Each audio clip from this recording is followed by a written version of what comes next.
First off, I'd like to thank Chip and Sean for giving me this opportunity. And I gotta say, this is my first Big Island Bash. And the locals looking, because I'm going to suggest to everybody I see now, do not wait till 10 years of sobriety to join your local convention. You know, you're missing out. So I will suggest to attend your local convention as early as possible. All right, I am grateful to be the host for Tim H. and his lovely wife, Gail. Picked him up on Tuesday, talk story. You know, I heard his CD, so I was thinking of how I'm going to be performed, but you know, us in the air, we're all the same no matter what. And listening to his last speech, speaking, I was comfortable already, and we met, yeah? So, you know, Kailua was late Tuesday, came in, we did the tsunami crisis tour, what happened. And, you know, they're from the mainland. We think Ali Drive kind of long, but the scenic route went by pretty fast. And but we got to talk story about, you know, program and how it goes. And the one thing that we have in common, there was actually two. I'll talk about the second one afterwards. The one thing we have in common is, you know, he's from Louisville, Kentucky. I'm from South Kona in the sticks. And we have a common bond, and we know exactly, you know, we don't know why, but we know exactly what we're going through and what we're feeling. And we love Alcoholics Anonymous because it brings people like us that we didn't hang around out there together with, you know, love. So, not waiting any further, I want to introduce Tim.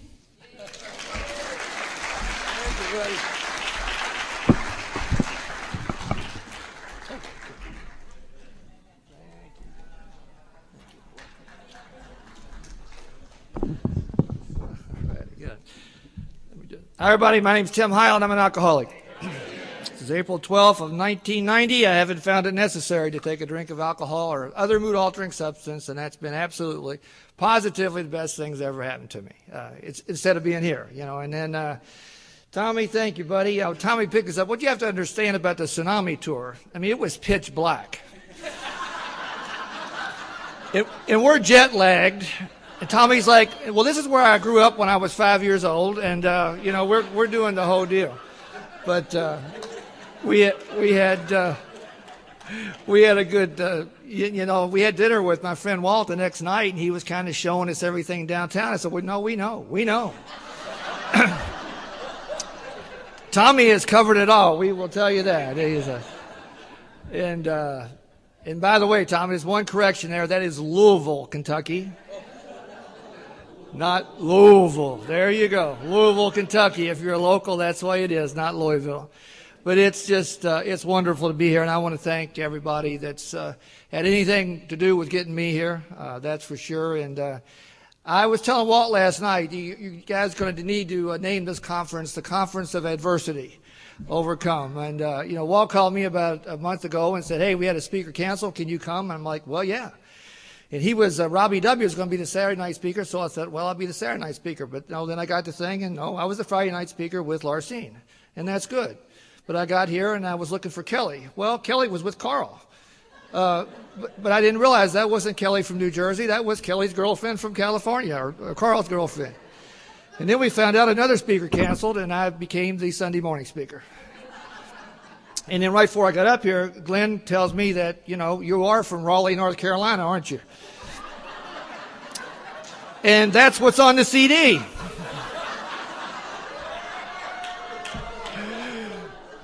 But we shall overcome, you know. And you know what? It's just like last night. You know, the rain shows up, you know, the second time in 23 years, I understand. But what happened? We moved it right inside, and what a neat thing that was, huh? You know, my wife can tell you, I went to a lot of dinners where it didn't break out in a dance, it broke out in a fight. And that was so neat to see that spontaneous reaction last night of joy and love, and, you know, and that's what it's all about. You know, I'm so glad to be here this morning. And, you know, when you're the Sunday morning speaker, you've been filled up already. You know, you've heard so much stuff, you just don't know really where to take off.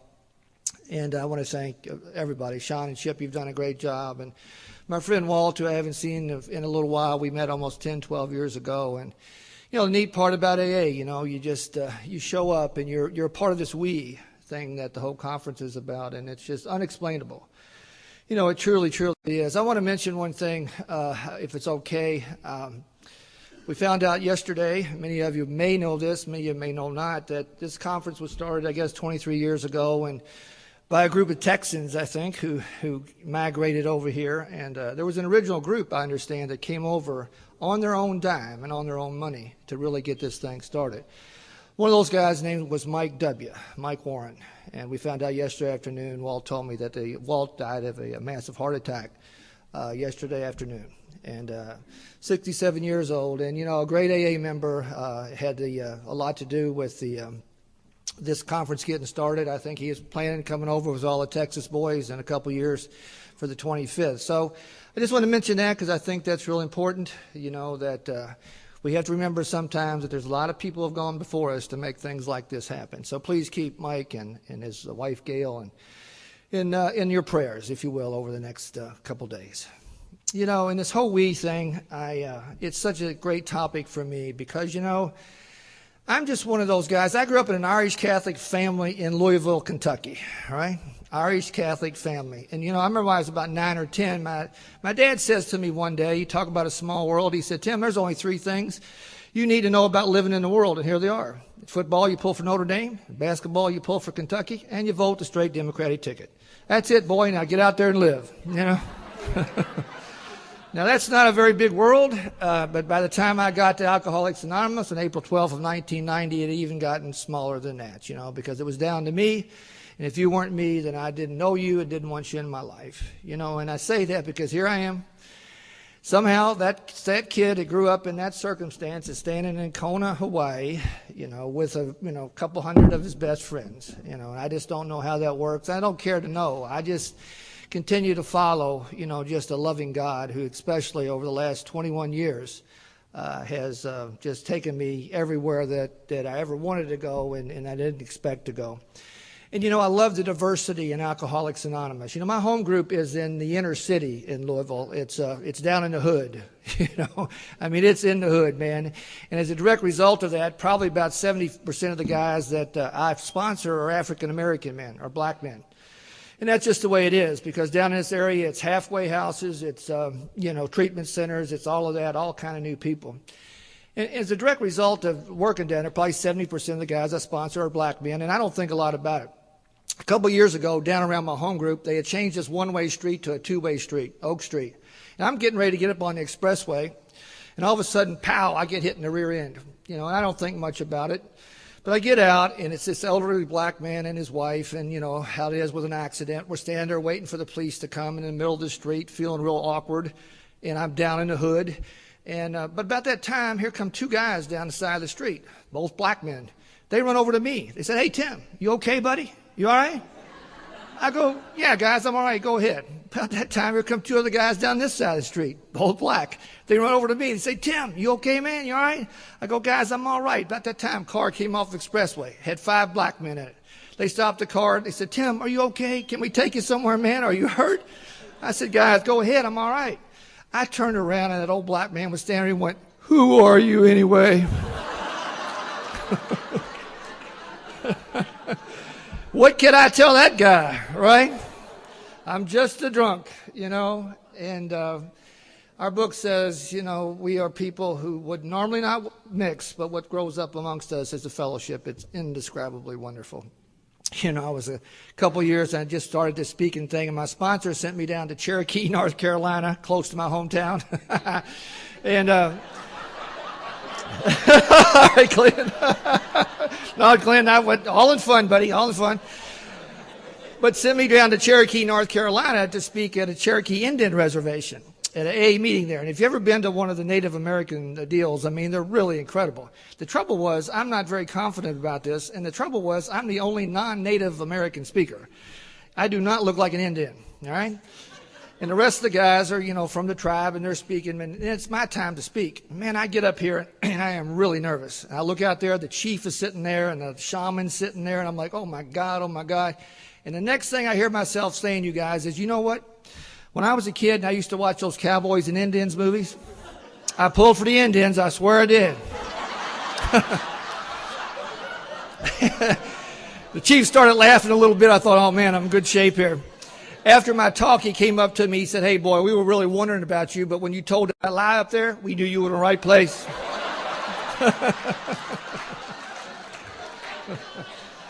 Oh, man. You know, it's the wonderful world of Alcoholics Anonymous, you know.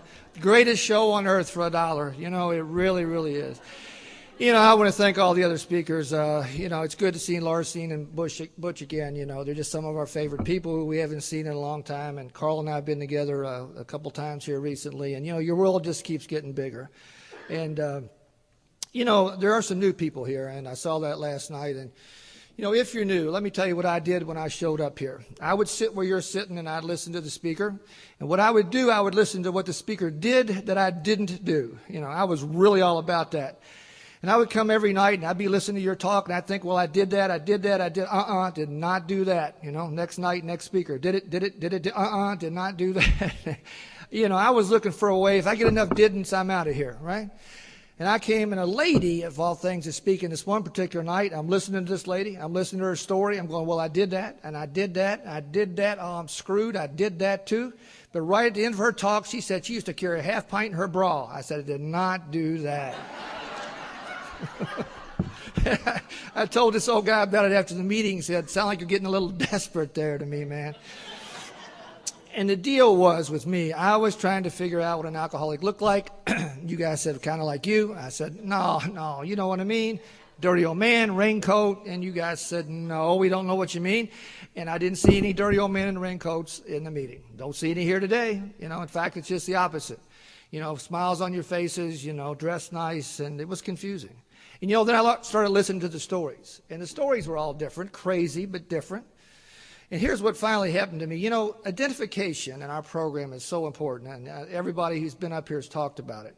And what really happened to me, I kept listening to your dumb old stories, but what finally happened, I'm sitting there one day, and no matter what your story was, there were three things you were all talking about. You were talking about being restless, irritable, and discontented. You were talking about being apart from, not a part of. You were talking about progressive patterns of dishonesty in your life. I'm going, whoa. If that's got anything to do with what's wrong with me, I am screwed.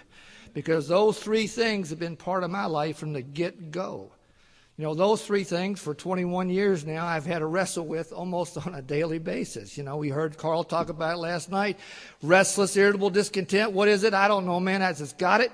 I've always had it, and it's strong, and it's severe at times. And when I found alcohol when I was 13 years old, I put alcohol on top of it, and it took it away. And I chased that for about 27 years, you know. And they said, Tim, when you stop drinking the alcohol or using the mood-altering substances, guess what? You're going to have to find a way to deal with restless, irritable, and discontent. It's kind of what we were talking about last night. You know, I had no idea that, you know, the drinking certainly was causing me problems. But, you know, without drinking, you know, it was really my problem. It had always been my problem. You know, alcohol worked for me. I can honestly tell you this, even before I tasted it.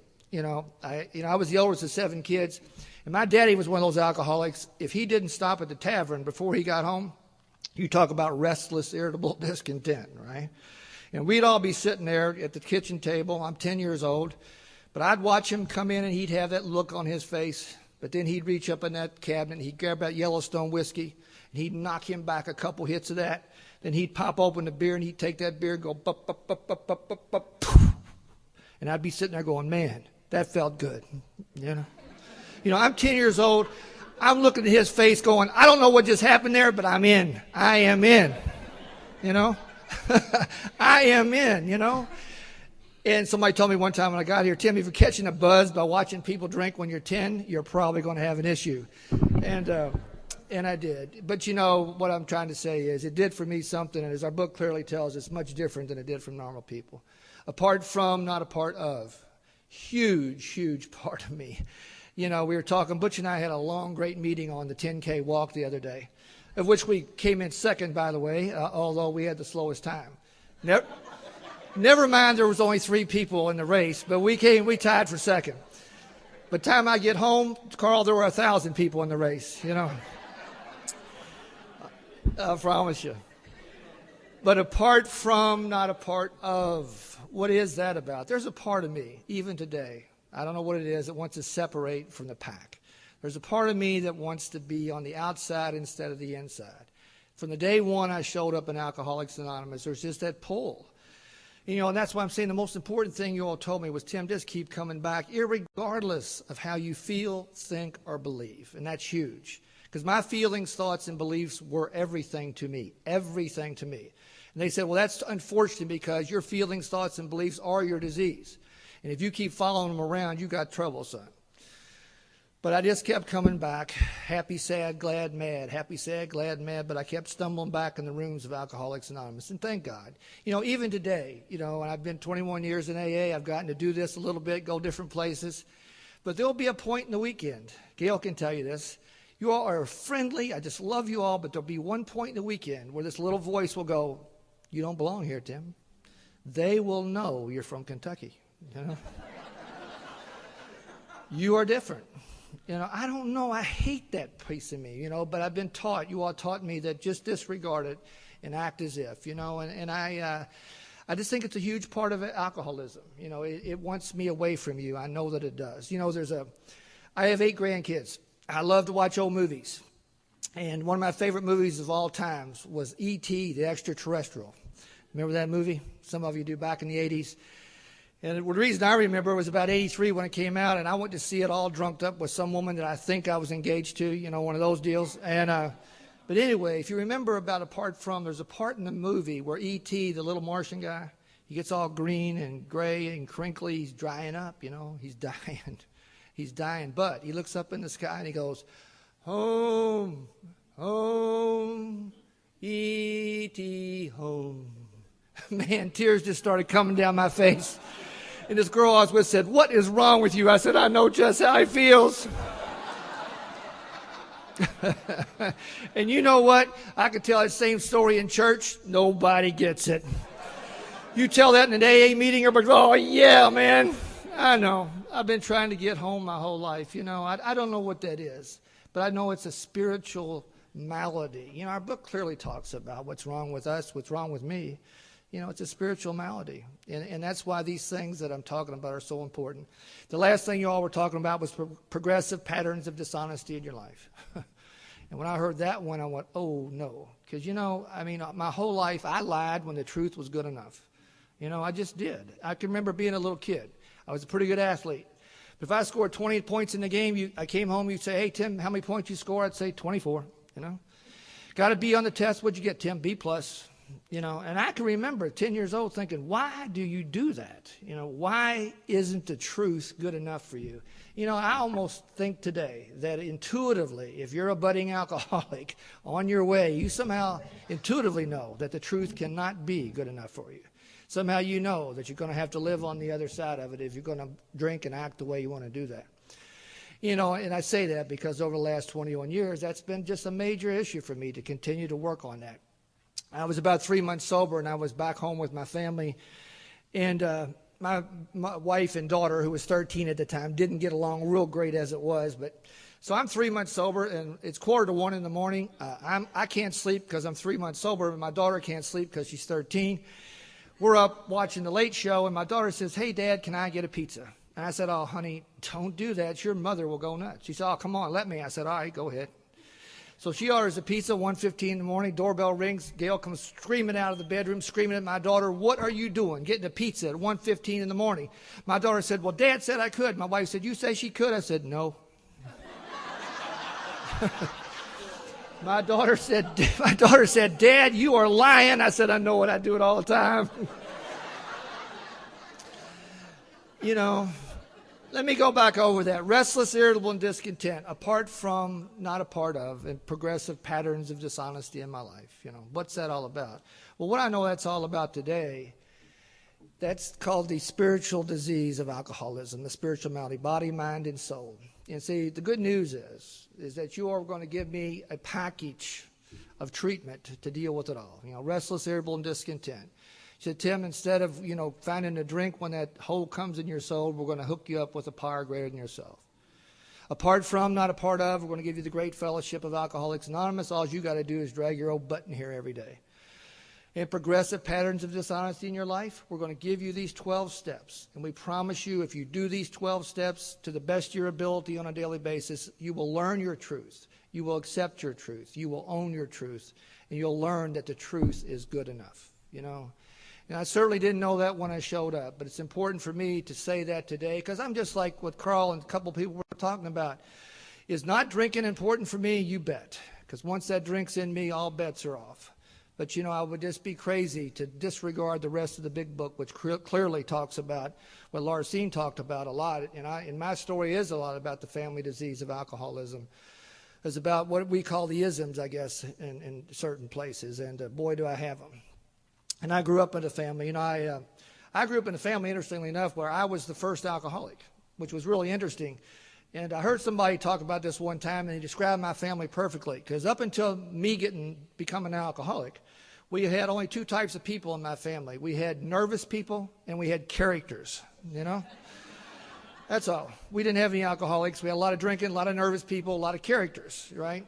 And so it was stuff like this. You know, my dad would sit around and tell a story about, well, you remember Uncle Pat got all drunked up, and he was sitting in his wheelchair with a shotgun, and Uncle Tommy was crawling in the thing late at night, and Uncle Pat woke up and he shot him. And everybody'd laugh and have another drink, you know. And my dad would say, boy, Uncle Pat was a character. And I'd be sitting there thinking, Dad, he's a killer. What are you talking about, you know? And we had characters, and we had nervous people. And, you know, the truth is, you're probably going to guess. I mean, people were dropping from the disease of alcoholism in my family, both sides, for years and years and years. They just didn't call it, you know, what it was. It was like Larcene was talking about. We had that big old rhino in the middle of that room for many, many years. And until I got sober, they wouldn't want to call it what it was. You know, I'll just tell you about my drinking. I don't know when I took my first drink, you know, and type of family I was in, you know, it was there from the get-go. And in my family, you started out as a beer runner, you know, and then you learned to sip a few, and then you started stashing your own somewhere. And so we drank as a very little kids, actually. But my first real get-go with it was when I was about 13. And somewhere a couple years after that, I experienced what I know today as a blackout. What I will share with you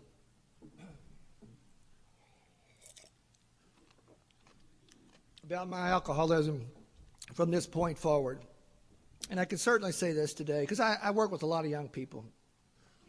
And what I realize is I was like any other young guy. I had hopes, I had dreams, I had aspirations. You know, I wanted a life. I wanted to grow up and be somebody. I was a good athlete. I wanted to play ball.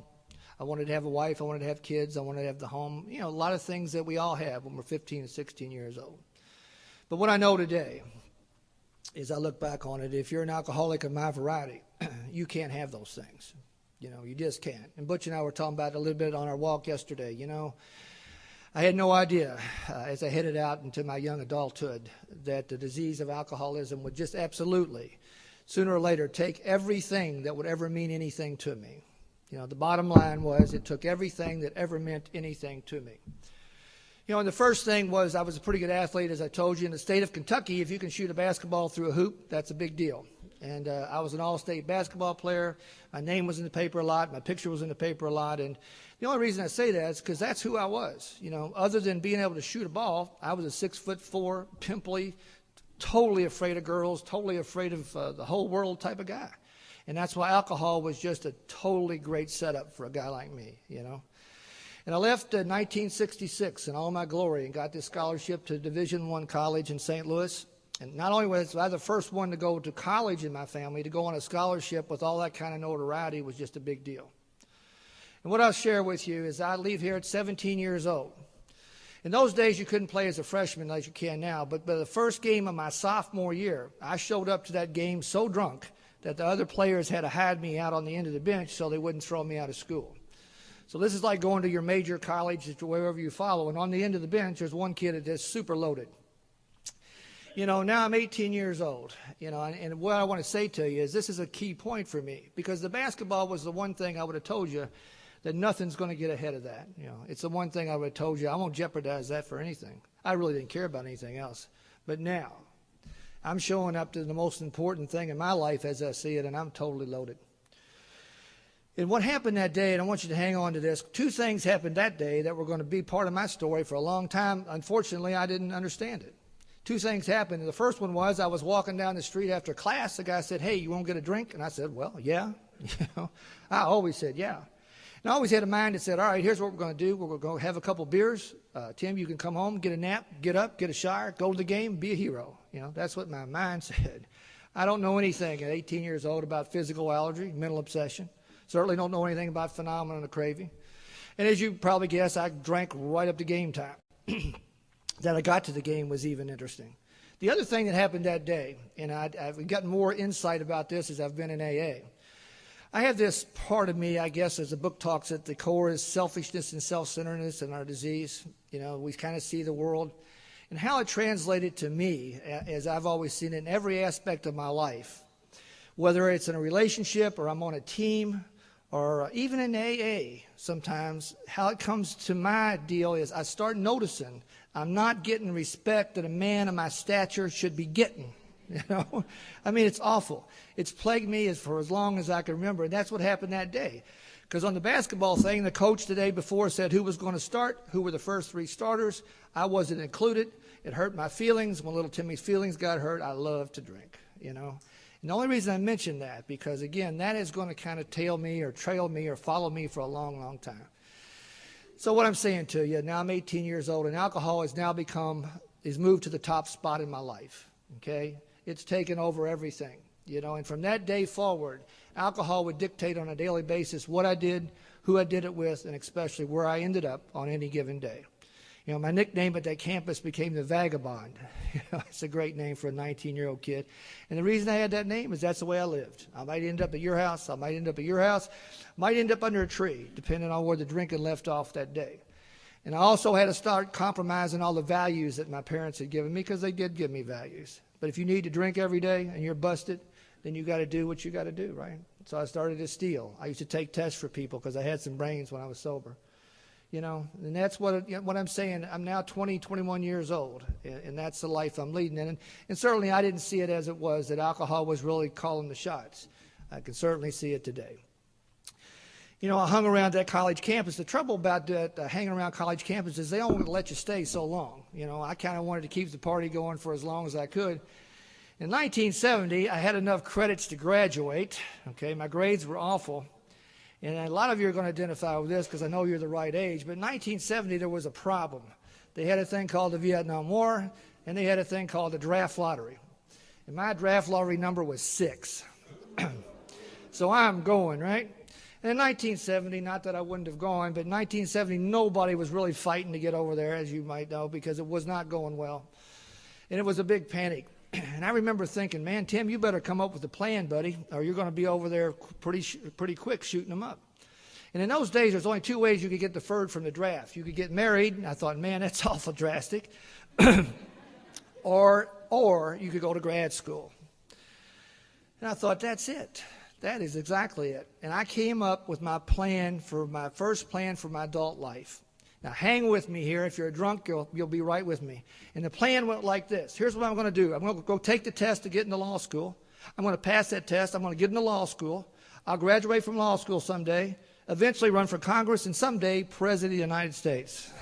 Hey, man, I want to tell you, if you're it's a short trip from street drunk to President of the United States for me. That's the way I'm thinking.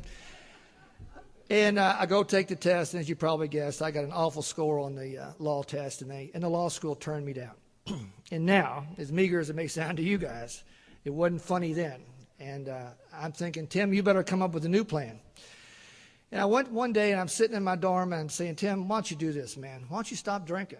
Because you could do better on that test. Stop drinking, study for the test, take the test, and get into law school. And that's exactly what I did. And keep in mind now, I've been a daily drinker for the last 4 years. So for the next 5 weeks, I don't drink a drop, and it's awful. I'm getting over the shakes, and, people are partying, having a good time. I'm in here studying this stupid book. I get this real smart guy down the hall, and he's helping me. And I gave it everything that God gave me for 5 weeks, man. 5 weeks of the best that God gave me. Came down the day before the test, the second test. I made a slight change to my plan, okay? The test was on a Saturday morning. It was a Friday afternoon. I shut my book. I said, all right, here's the new plan. I'm going to go out and get a couple of beers so I can relax, come back, get a good night's sleep, get up, take the test, pass the test, get into law school, Congress, and President of the United States. Same plan, one little change. I went out for those 2 beers. I didn't get back to that campus to the following Tuesday. Found out later on I rode around St. Louis on a city bus about a day and a half. What we know today is called a blackout. Pitiful, incomprehensible demoralization. That word, rings true in so many different forms, I think, for so many of us. I remember when I was going out to get those 2 beers, a lot of the guys knew me very well, and they said, Tim, man, come on, don't. You're going to ruin the whole thing. I said, guys, do I look stupid? I will be back in this dormitory at 10 o'clock. You can write it down.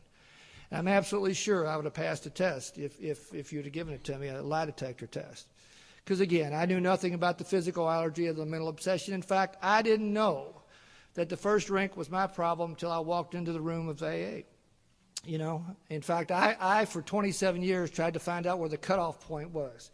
Where does a man cut it off where the consequences don't come? And I don't know about you guys, but I never found it. God was starting to mess around with me a little bit about this time. And about 2 that morning, I'm already really loaded, and I know I'm not taking the test. But I think, what I'm going to do, I go back to the dormitory, I find the real smart guy, I pay him $20, and he goes and takes the test for me. In those days, you could do, I'm not really not proud of this, but, those days you could get away with that. So he goes and takes the test for me, I go out and get loaded for 3 days. And I actually forgot about it. Didn't even think a whole lot about it until the test scores came. The second set of test scores, the test that he took for me. The damn guy got the highest score in the history of the law school. I opened this thing up, I'm going, you idiot. Look what you've done to me now. I don't remember the numbers, but like 800 was perfect. He got a 799. I got a 300 on the one I took. So I got 400 points in between these 2 scores in my name. And now I'm 23 years old, and I'm thinking I better get to them before they get to me. And I made an appointment to go see the dean of the law school. And I'll never forget this day. I don't know why, but some of those moments that you look back and you remember. But I walked in, and of course the man's sitting there, and he never says a word the whole time I'm there. But I do what you have to do, right? I started to lie.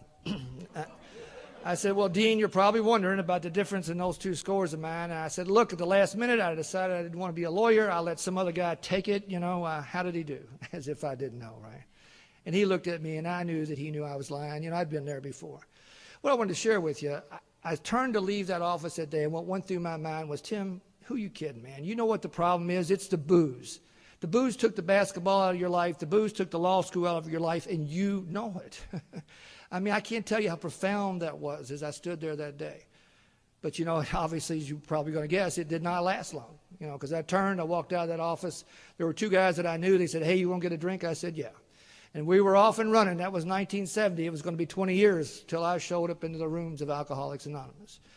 But what I can tell you happened, I can tell you today I didn't know then, is that alcohol and alcoholism in 4 short years took all the things that I would have told you that I cherished the most.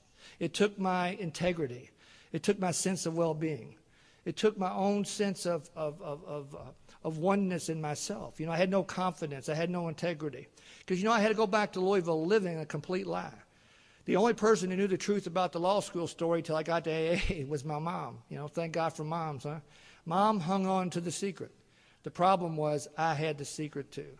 And I'm going to come back to Louisville, and I'm going to try to start my adult life on a totally, corrupt, bankrupt basis in terms of my moral fiber. And I say that because sometimes we lose a lot of things material, like we lose houses, we lose wives, we lose money.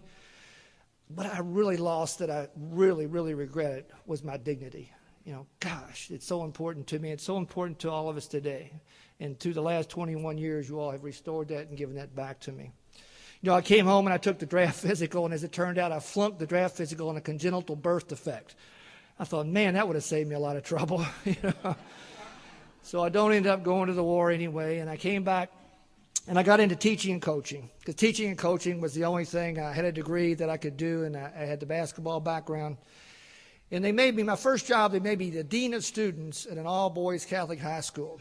So that school just hired a drunk to be in charge of discipline at their school, And lots of stories there. I want to tell you one that's my favorite. I think you understand why. I was a dean of students.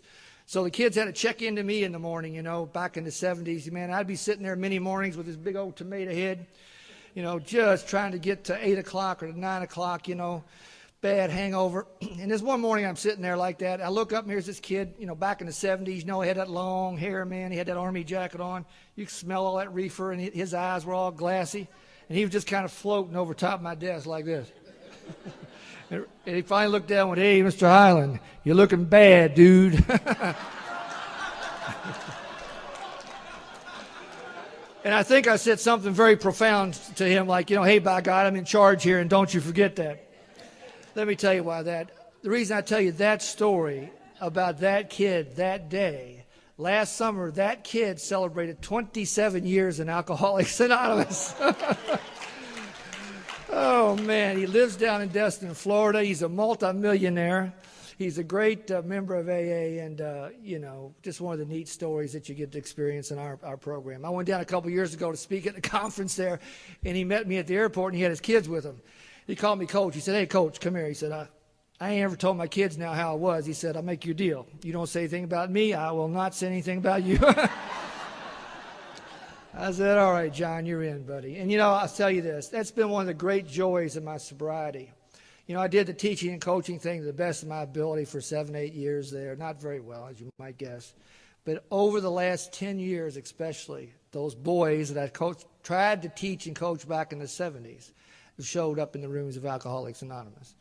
And I get to sponsor a lot of those same guys. How about this as a gift? How about having 3 brothers who you taught and coached in the 70s all show up in Alcoholics Anonymous 90 days apart? And you get to sponsor those kids. I still call them kids. They're all 50.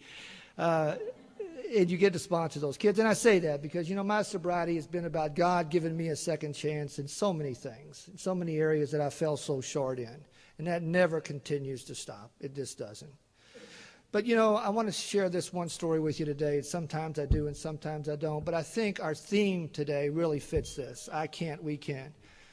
I was about 7-8 years sober, and one of those kids was named Chris. And Chris came into the program, and not only had I taught and coached Chris in high school, I'd known him since he was a little baby. Because he lived 2 streets from me. He was the youngest of 7, and I was the oldest of 7. So we were 10 years apart.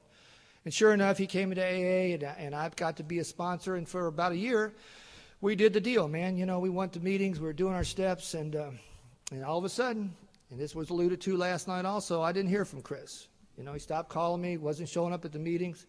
Once in a while, he'd stop in my office and tell me, "Hey, Tim, it's going okay, really." He said, I'm not doing the AA thing, but hey, Tim, what I am doing, I'm working in the Big Brothers program. And you know what, Tim? It's really good. It's good stuff. I'm helping these little kids in the ghetto, and it's kind of like AA, Tim. It's doing good, right? And I said, "Chris, let me tell you something. What the old-timers have told me is that I need to be around my own kind. I'm a drunk. I need to be around other drunks. I'm sure the Big Brothers is a good thing, but I'd really like to see you come back into the rooms of Alcoholics Anonymous." And he just couldn't quite do that. And you know what happened to Chris? And it happens to all of us, right? His life took an unexpected turn. In Chris's life, what it was is he had a baby girl by a lady, and this lady, the mother, did not want the baby. And for the first year of that baby's life, Chris raised this little girl all by himself. And he loved that girl, as you can imagine. But what happened in the second year, the mother changed her mind completely, went to the courts and took that baby back and would not let him see that baby. And what happened to him was, I think our book talks about it, is that loop thinking, that obsession of the mind started. And he started calling me, and he was depressed, and he was never going to see his child again, and we're all talking to him, and we're begging him, "Chris, you got to get into the rooms of Alcoholics Anonymous," and about 7 years, when I was about 7 years sober, I remember it was 2 days before St. Patrick's Day. He called me on a Wednesday night and said, "Tim, I can't take this. I just don't know what to do." I said, "Chris, let's get together in the morning. All I know to do, we'll get on our knees and do a third step, turn this thing over to God and get this thing started." And what happened was that never happened, because we didn't get to the next morning. Because about 2 a.m. that day, another guy sponsored called me and said, "Tim, I'm at Chris's house and he's dead." And I want to share with you what I saw that night when I went over there. I went over there. Here was this 6-foot blonde kid that I'd known since he was a baby. And he was sitting in a lawn chair with an empty quart of Jack Daniels under that lawn chair and the hose that came out of the exhaust of his car. And I sit there and I looked at him and I looked at him and I looked at him, and this is the message that I got from Chris that I think ties in to what the message of this conference is. I'm sure Big Brothers was a great thing. But I'm also sure that you can make me the dean of 50, the deacon of 50 churches.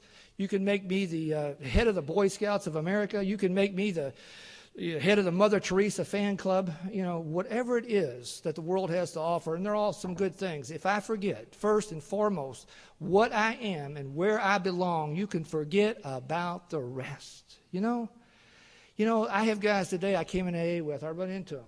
And I don't ever see them at meetings. And I say, hey, man, what's going on? They go, oh, Tim, real involved in the Little League. Going to church a lot, Tim, doing a lot of good things. And I go, man, I hope that works for you. I really do, because I always think back to Chris's story. See, I really believe there's only one thing in the history of mankind that's worked for people like you and like me.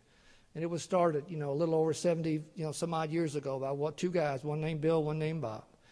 And I firmly believe that, and I firmly believe that as long as I understand that and keep that first and stay around other drunks like me, because it's a program I can't do by myself, that I'm going to be just fine.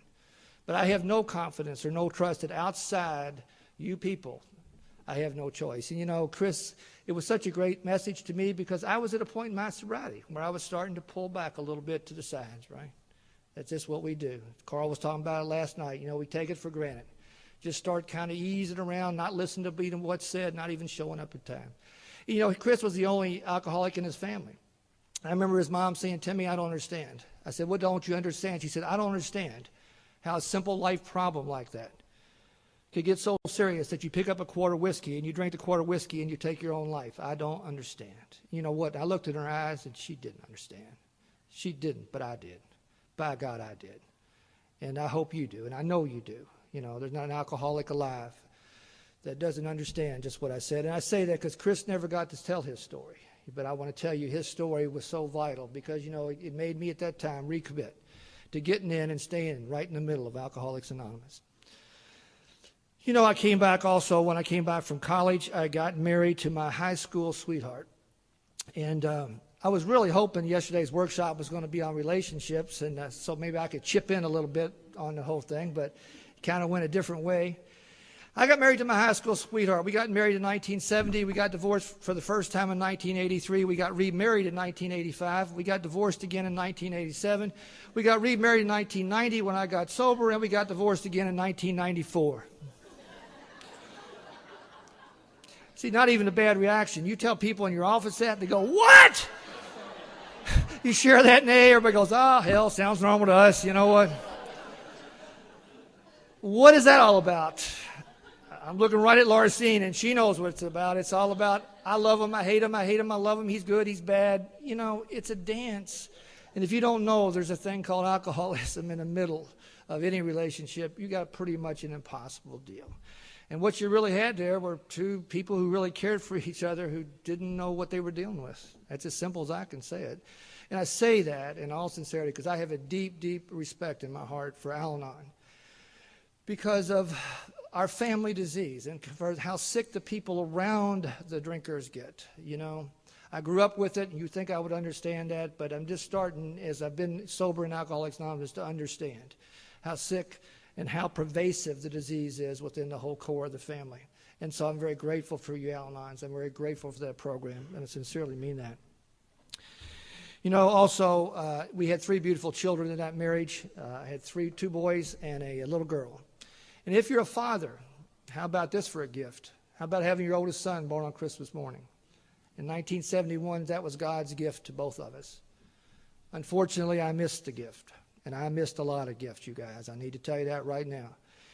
Because I was supposed to be in the delivery room that morning for that wonderful moment, but the best I could do, I was in the hospital, but I was in the men's room with my head in the toilet bowl spitting up whiskey. And all I could think is that I got to get out of here and I got to get a drink somewhere because my head's coming off. I missed the gift, Boy, I missed a lot of them. And, I really missed that kid kind of growing up, the Christmas baby, my oldest one. Because by the time I got sober, 1990, he was about 17, I guess. And he was ready to go off to college.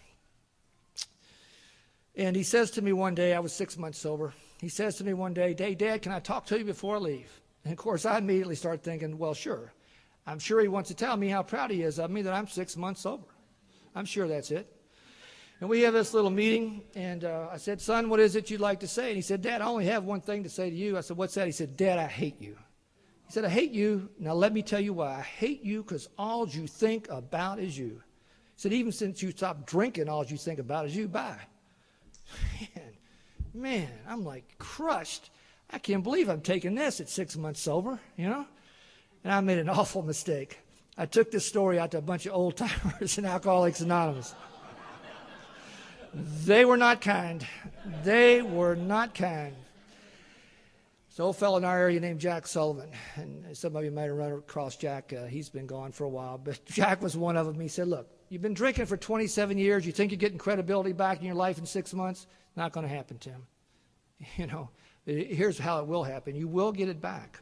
One day at a time by not drinking and doing the next right thing. You know what? That doesn't even sound good to me now. But he said, you will get it back one day at a time by not drinking and doing the next right thing. And you know what? I didn't like it. And if you're new, I know you don't like it. Because, you know, when I showed up, I was like, come on, everybody, let's just call it even. You know, what do you Nobody was interested in even. And the reason was it wasn't. But I can tell you this, you know, 8 years into my sobriety, and I was living alone, which was normal, right? And that Christmas baby called me from Seattle, Washington, and his butt was on fire, and he was in trouble. And he called me, and he said, Dad, can I come home and can I stay with you? See, because he knew his old man was different. He knew his daddy actually listened to him when he talked to him. He knew his daddy was helping a lot of other people in Alcoholics Anonymous. You know, and he did come home, and he stayed with me almost a year, I guess, at 8 years sober. And that gentle healing that you all promised me one day at a time, and that credibility that you promised me one day at a time was starting to come back. And now I tell you what, 13 years later, 5 or 6 years ago, his mom and I helped him start his own business. He's a glass artist in Louisville, and he's doing really well. And he has 3 beautiful little daughters, 2 little twins, and now an 18-month-old. And I will promise you, he loves every moment, every second that their pawpaws gets to be with those little girls. And you see, that's a long way, you guys, from Dad, I hate you, all I think about is you. But it only came, if you're new, by one day at a time, by suiting up and showing up, not drinking. And with your all's help, trying to do the next right thing. You know, and I'm grateful for that. And you know, that credibility that I wanted so bad, I would have never asked for what I have today. They all think their grandpa is just the greatest guy going. I didn't want that. I just wanted out of the hole back to even.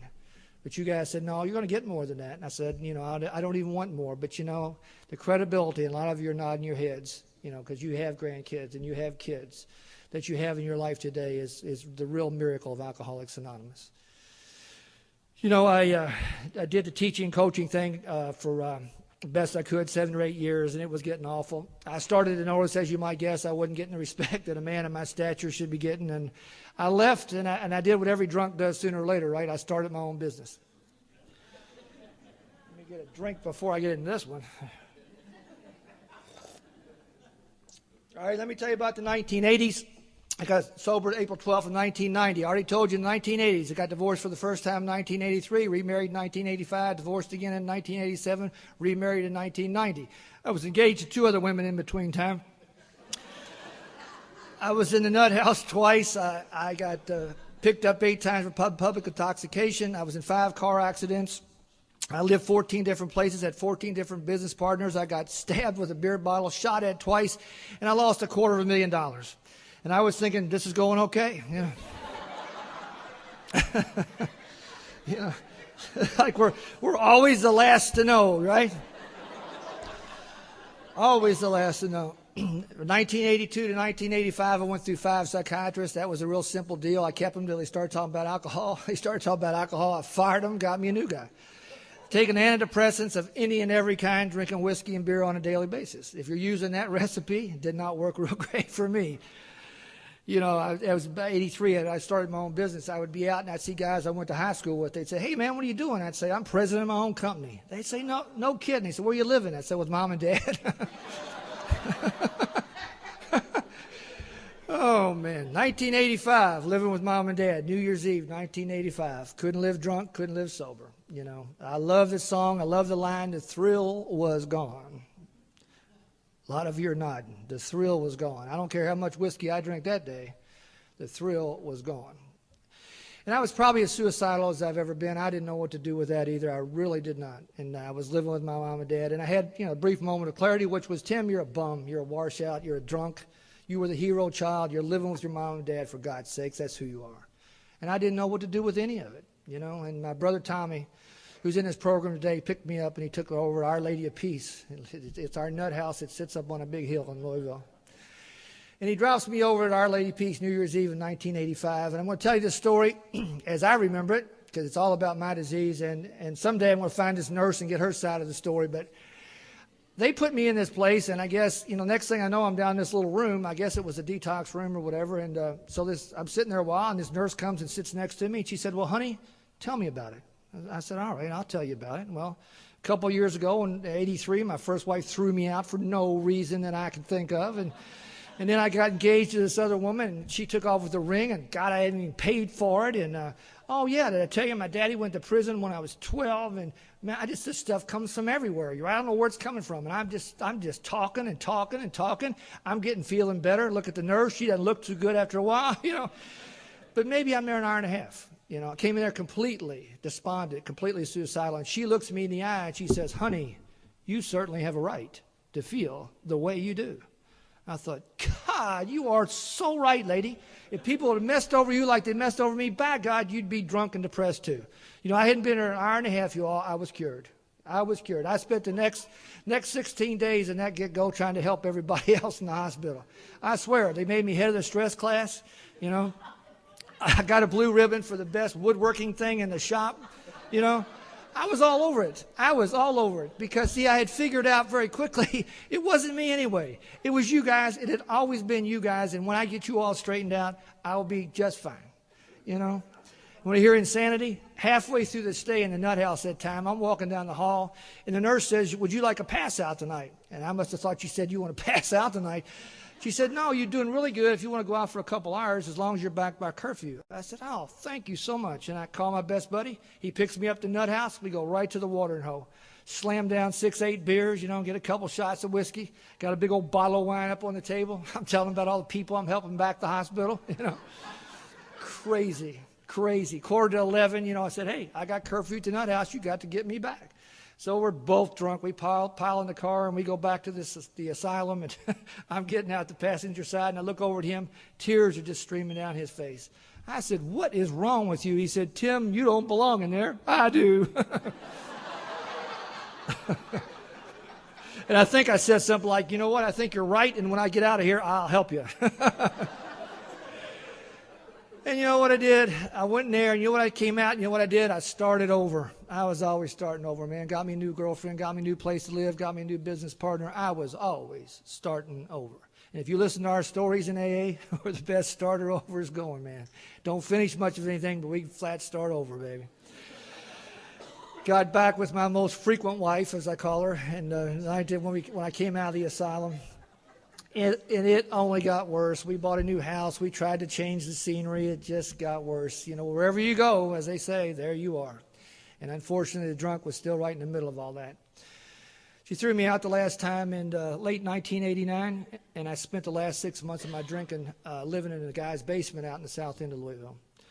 And I can't tell you anything miraculous happened there. It ended up being where I would take my last drink.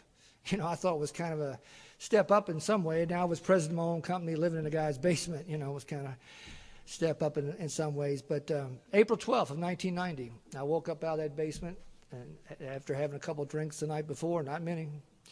And I went into my office like I always do, and I'm in a very busy business. My office, there's people in and out all day. The phone rings absolutely all day.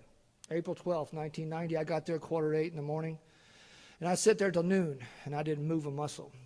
And nobody came in the office that day. And the phone never rang one time that day. And for 4 hours, I sat in dead silence. I was sitting here this morning in that meditation, and it takes me back to that day. Because something happened, and I don't know what you call it. All I knew, there was this thing in my head saying, Tim, it's over. It's over, and you know what the problem is. And I reached into my desk drawer, and there was a meeting directory of the meetings of Alcoholics Anonymous, which a guy had given me 2.5 years previous. And it was right there at my right hand. It had been there all along. And that was a Thursday, April 12th of 1990, and I went to my first meeting of Alcoholics Anonymous. What I want to tell you in a very general way, from that day till today, You know, man, I tell you, I have laughed harder in Alcoholics Anonymous than I thought a guy like me could ever laugh. And thank you for the laughter. It's so important.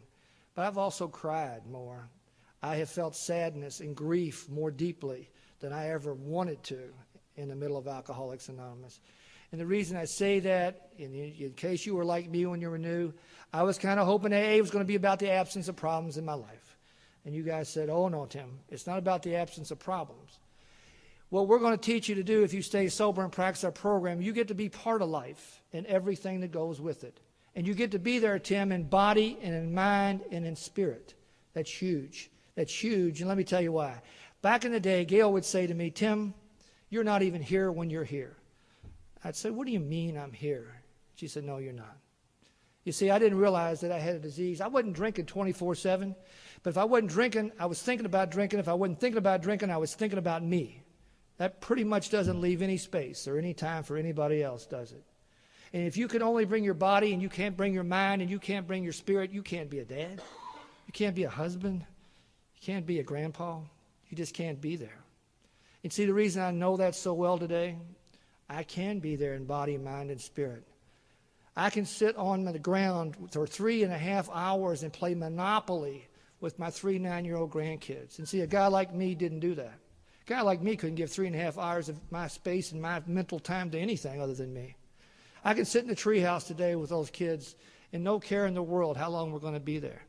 And you see, I say that's such a gift because I didn't have it. The gift of being present and actually being there. And very seldom does anybody say to me, Tim, you're not even here when you're here. You know, and thank you for that gift. And it's taken one day at a time, 21 years for me, okay, to get a little bit better as a spiritual malady of alcoholism through the steps of Alcoholics Anonymous has worked in my life. I've become more present as a husband, more present as a grandpa, more present as a person in my business, and I'm grateful for that.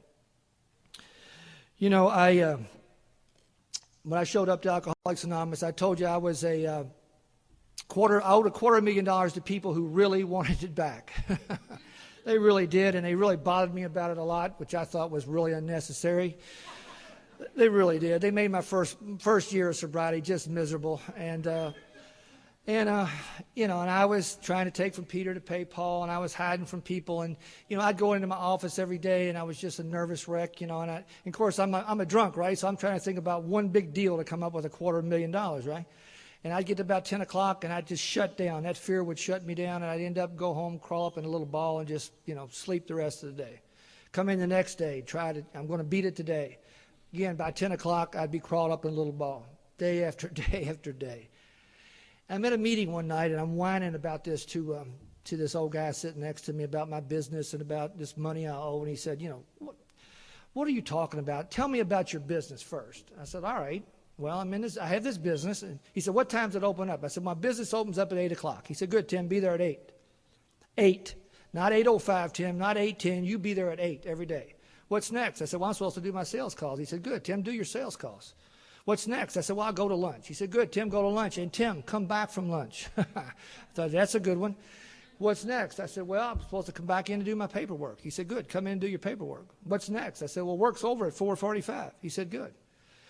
Go home, have dinner with your family, go to your meeting, come home, say your prayers. And then he killed me with the big one. He said, and Tim, do the same thing the next day. I'm thinking, man, what a concept. Like you do that like every day? Like every day? And here's what I want to share with you. My sponsor today has given me a little something to hang on, and the guys I sponsor get tired of listening to it. Is what that old man was telling me is that, Tim, your only job is to do the stitches and leave the patterns up to God. Tim, you do the stitches and you leave the patterns up to God. And you see the problem I have with that, I'm stitching, and I can't help it. I start thinking, oh, man, what am I making? Is this a hat? Is it a shirt? Is it a hat? And by God, what color is it? And when's it going to be done? No, not your job, Tim. You just stitch. And we will promise you that the patterns that God comes up with will be much better and grander than the patterns you ever chosen in the first place. And it is when I'm the happiest, when I can just ask God for the divine inspiration to know what that next right stitch is in my home life and in my AA life and in my work life. give you a sequel to that story, So I started doing that. I started getting there at 8. I started going to lunch, coming back from lunch, and I started doing it every day. 5 years down the road, I come in from my home group, which is in the morning, and there's 7 phone messages. 6 of them are AA. The last one's from a local business reporter from a business newspaper in Louisville. So I call the AA guys and I call a business reporter. And this reporter says to me, Mr. Highland, we'd like to do an article on your company. It's been referred to us as one of the fastest growing of its kind in the area. I said, hey, that'd be great. I really would. I appreciate that. I said, what is it you want to know? And she says, well, what is it that you changed that really turned your business around? I need to tell you, I got 2 things going on in my head, right? I mean, I got this one story how I pulled myself up from my bootstraps, came up with this incredible magnified, magnificent plan, and hustled this company to the top. But what I ended up saying was, well, see, my office opens at 8 o'clock. I get there at 8 o'clock. I go to my sales calls, I come back. I go to lunch, I come back from lunch. I went right through it. And at the end of the thing, there's like silence on the other end of the phone. And the lady goes, well, thank you, sir. We'll see what we can do. And you know what? I knew there was going to be no article. But I also knew I had told her the truth. Because all I had really consistently done is do the simple little stitches, irregardless of whether I thought they were working or not, and do those stitches every day, and God had worked out some miraculous patterns in my life. I'll share this with you. We laugh about the whole relationship thing, in Alcoholics Anonymous, and, Larcene and Carl were messing with it, and I'll tell you this in all sincerity, I thank God we laugh about it today, but, when it was happening, there was nothing funny about it at all. Getting divorced and when you're drunk is one thing. Getting divorced in sobriety is a whole different ballgame. And so when we broke up in 1994, it was just devastating for me again, and I'm still clueless. And I'm starting to understand, Tim, there's something innately wrong with you, buddy. That's your inability to have a successful relationship with somebody else. But we went on our separate ways, and as it turned out, one of the things I did do, and Carl mentioned this last night too, I did stay on the firing line in AA, and I kept helping drunks. And that's the only thing I knew to do, and trusted that God would take that whole deal where he wanted to go. But I got restless, about 1997, after a couple of years. And, when you start looking, it's amazing. God finds somebody for you almost immediately. And sure, I found a lady right in the middle of Alcoholics Anonymous, and good AA, had a real good program, and we did the standard. We dated for about 3 months and got married, and that was in 1998, And I want to tell you this before I go into this. I thought it was absolutely the most perfect thing that ever happened. I thought, this is the way God wanted it, and we were going to just march off into AA, happiness. It lasted 8 months. 8 months, and it went down in flames, and it went down in the middle of Alcoholics Anonymous. And it felt awful, and it felt ugly, and it was devastating, because now I'm 9 years sober, giving talks in AA. And I'm thinking, Tim, what is wrong with you? What is so broken within you that this part of your life is so awful and so horrible? And I need to tell you, it drove me to a whole different level of surrender.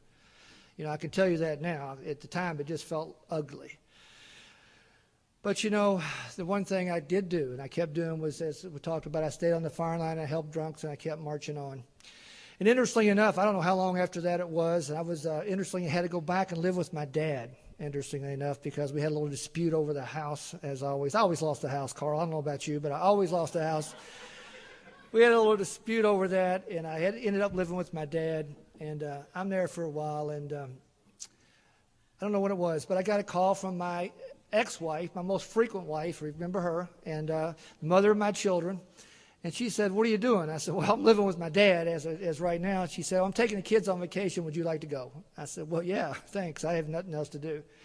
And keep in mind, we've been divorced by this time about 5 years. So, we went down to South Carolina, and I got a place, and she had her place with the kids. And a real strange thing happened. Here's somebody that we've known each other since we were 17 years old. And you just heard we're married and divorced 3 different times. And once, 2 times in, not in sobriety, 1 time in sobriety. And a weird thing happened. We started to become friends for the very first time, because we'd never been friends. We started to become parents and co-parents for the very first time, because we'd never done that. was a real strange thing, and we kept that friendship alive. We came back and we just we kept a friendship, and we started becoming parents of a whole different nature than we'd been before. And then we did something really strange. We started to date because we had never dated even since we were 17 years old on. So every week we would have a date, and we'd go out on a date. And eventually I sold the place. I got my place back, and I sold it. And I happened to be over at her house that she had bought at that time. We're sitting there one night, and I don't know how long we'd been dating. And I kind of looked at her, and she looked at me, and I said, well, what do you think?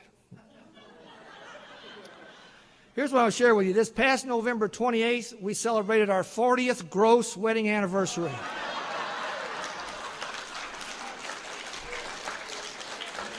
I have no idea what the net is. None.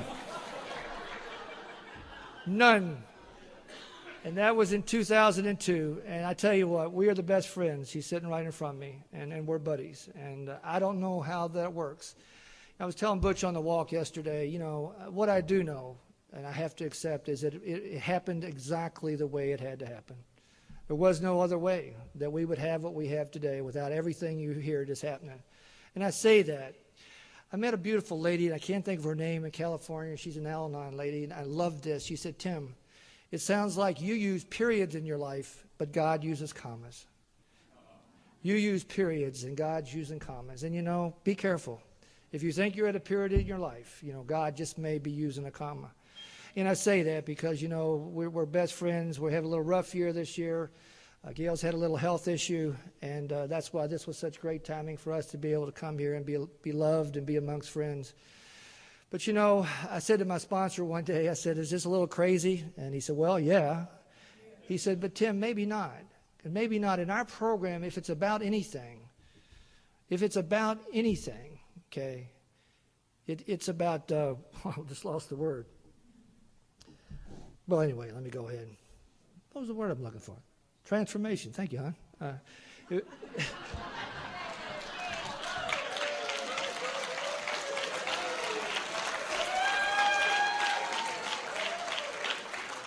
You just saw the story of my life right there. If it's about anything, it's about transformation. And the thing with transformation, we don't know how it's going to look. We don't know who's going to be involved, and we don't know how it's going to happen. And that's so true. It is about transformation, and thank God, because, God transforms. We don't. I share this with you real quickly for the Al-Anons. As you might guess, with my marital background, I had real poor communication skills. And in my early sobriety, I was just after that one, we divorced in 94, I said, I got to do something to work on my communication skills. I said, I'm always getting into it with people. For me, it's screw you, I'm out of here, screw you. What do you say to people? And I got surrounded by these three geniuses. They were all about as sober as I was. And we came up with these three things. I don't know where they came from, but the first one, this one guy says, Tim, when people say something to you, just tell them, well, how can I help? How can I help? And it's really good because you say, how can I help? It throws it back to you. But it didn't take me long. I found people who did not want my help. So I said to them, well, what do you tell people who don't want your help? And you just tell them, this is Al-Anon, you tell them, well, I'm sorry you feel that way. Now, how can you help? I'm sorry you feel that way. And as this third guy jumps in, he said, Tim, you need to validate people. Tell them that they may be right. So now I got it going, right? How can I help? Hey, sorry you feel that way. Hey, you might be right. I'm rolling, buddy. I have got this going. And like any good drunk, I am overusing it to death. I'm using it at work. I'm using it at home. I'm just rolling with this. Came home from my Tuesday night men's meeting, very spiritual meeting, I come into the house, on my wings almost, kind of slid into the kitchen, very, very up there, and all hell's breaking loose in the house. Gail's yelling at my daughter's yelling at my son, he's yelling at both of them. I'm sitting there at the kitchen table, ready to do my thing. Gail comes into the kitchen. Before I could say anything, she said, don't give me that how can you help shit. I said, honey, I'm sorry you feel that way. She said, you asshole. I said, well, you might be right.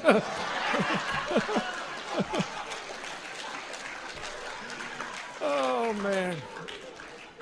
All right, here's the deal for you young guys. I always have a couple young guys come up and go, hey, what were those things? If you use them, you're on your own. Let me finish up with this. We had 3 beautiful children in our marriage, and I had 2 older sons, and I have a baby girl. And my baby girl was her daddy's daughter. And we knew this from the get-go, right? Her first little phrase when she was a toddler was, "I'll do it myself." Her second little phrase as a toddler was, "You're not the boss to me." And that's who she was, and that's the way she was going to grow up. And when she got a hold of alcohol, she was a wildcat. We just had all kind of trouble, and I'm real grateful I was sober during that time. But she was a very beautiful child. She's a very talented child.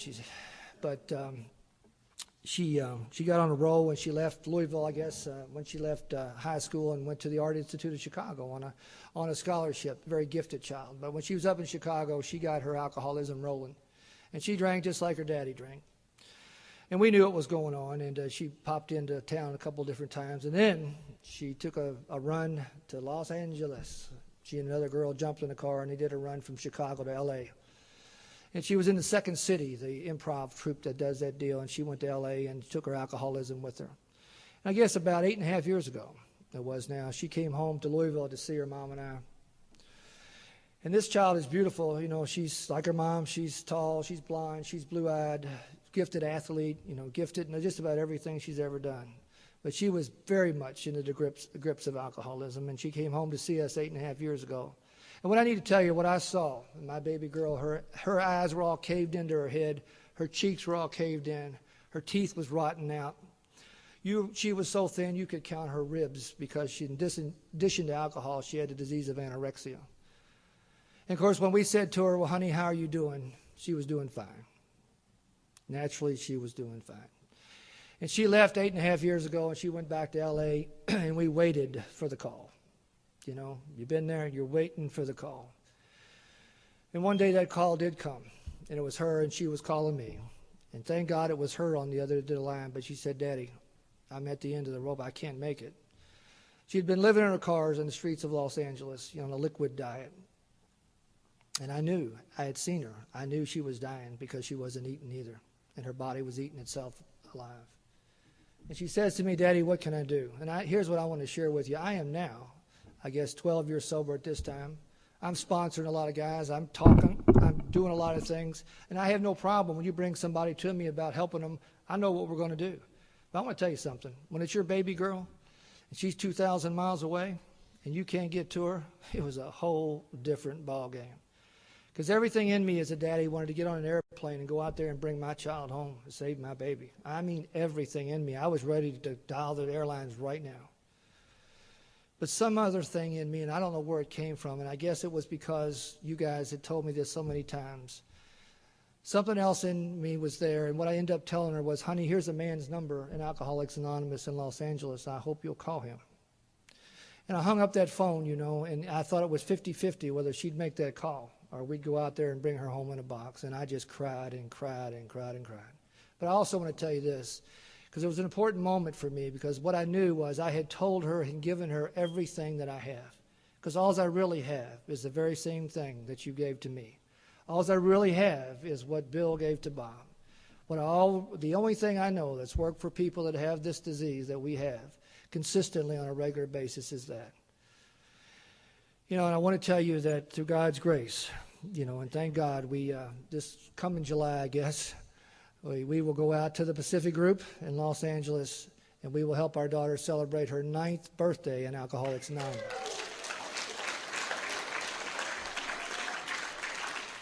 And I want to finish up by telling you why this "we" is so important. Why this "we" is so important. The man whose number I gave to my daughter was a man named Scott Redmond.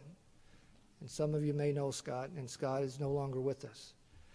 And Scott lived all the way across town from where she was. Not very convenient. But he made a special effort to get all the way across town when my daughter called him to make sure that he met with her. And he got her to a meeting. He got her into the hands of some very, very lovely women in Alcoholics Anonymous. And you see, that's why it's a "we," you guys. I couldn't do anything for my daughter. In fact, I'm so grateful she was where she was, because I may have killed her if she was any closer to me. But I'll be forever grateful to Scott for doing as we're all told to do, is to be responsible and stay on the firing line. And when anybody, anywhere, calls and needs us, that the hand of AA will always be there. And for that, I will be ever grateful. And I say that because as we all leave here and go back to our home groups and back to where we are, isn't that the deal? Look around, because somebody's daughter, just like mine, is going to need your hand, just like Scott stuck his out to Sarah, and I'll be forever grateful. I tell you what, I'm just like Larcene said, my life continues to get so rich, everywhere I go, and I'll take you people with me. It won't be long. We'll be sitting on an airplane, a long airplane ride back to where we're going. But we will take the Aloha spirit. I think I've come to understand what that's all about this weekend, and we'll take it back with us. Because isn't the Aloha spirit so much the AA spirit? If there was ever a spirit that, as I understand it, it's one and the same. It's those two things. And I'll promise you, we will take it back to Louisville, Kentucky. And we will always remember this weekend. Mahala. I'm Tim. I'm an alcoholic.